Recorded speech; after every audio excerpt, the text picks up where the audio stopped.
Hi, my name is Pam K, and I'm here to read your book, Peach Heaven by Yangsook Choi. And this is her. She's dreaming of peaches. This is a small town, Puchon, South Korea, August 1976, where this took place. Yunshuk, I heard my grandmother calling me. But I was dreaming of a peach garden in heaven. It had been raining for days, so I couldn't go outside to play.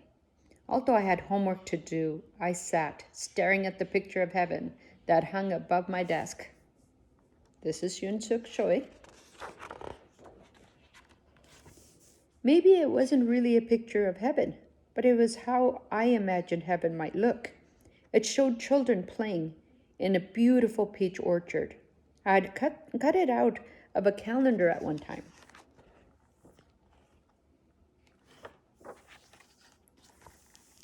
My homework assignment asked, "What is the best thing in your town? Tell us about it." I wrote peaches. My town, Puchon, was famous for growing the best peaches in all of Korea. The mountain behind our house was covered with orchards. The peaches were big and sweet, with rosy skins and pale, juicy inside.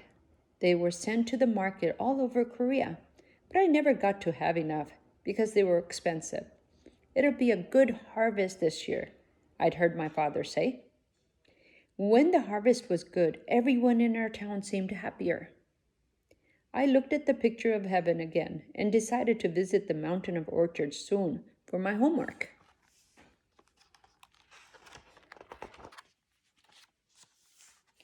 This is grandmother. Yunshuk, Grandma called again, more urgently this time. "Come and look at this," she said. "Giant hailstones are falling," my brother said.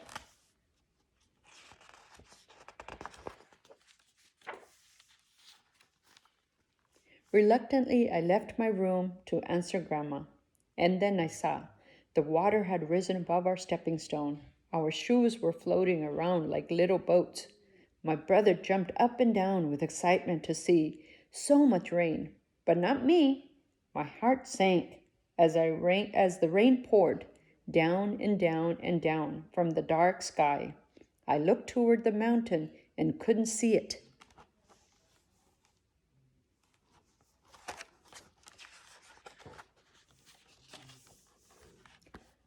"Look at that, Grandma," called. She pointed to the corner where two rooftops met. Things were falling off the roof. They were too big to be hailstones, but we couldn't tell what they were. Grandmother tied one end of a long rope to a house post and the other end around my waist.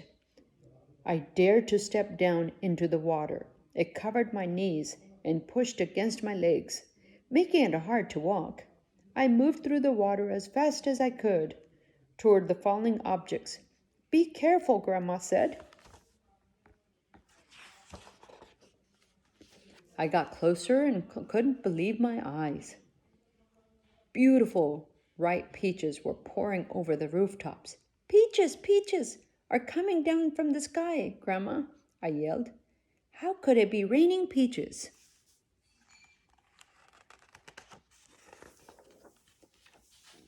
I caught as many as I could in my umbrella. I bit into one, and burst of sweet, juicy flavor filled my mouth.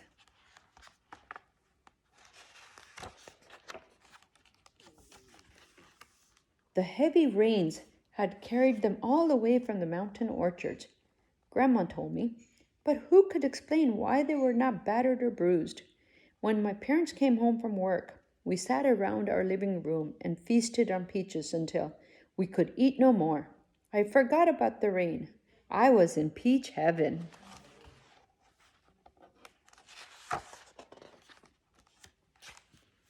Later in the evening, when the rain finally stopped, my brother and I went out to fish more peaches. Our neighbors came out too. The street had become a river. Everyone was excited, everyone, but maybe not the farmers, I thought. I wondered about them. The farmers had worked so hard to grow the perfect peaches. I couldn't sleep that night. Then I had an idea.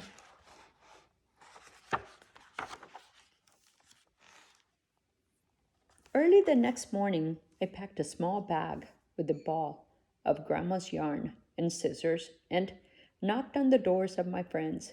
We took all the peaches we had gathered and loaded them into a cart. The road was muddy and the cart was heavy, but we pushed and pulled it up the mountain.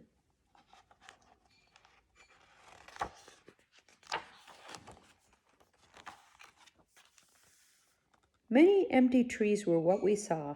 We spread out in the orchard.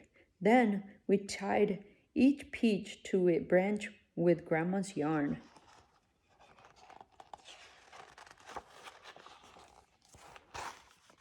When the farmer and his family came to see how much damage had been done to their crop, what they saw was some trees with peaches.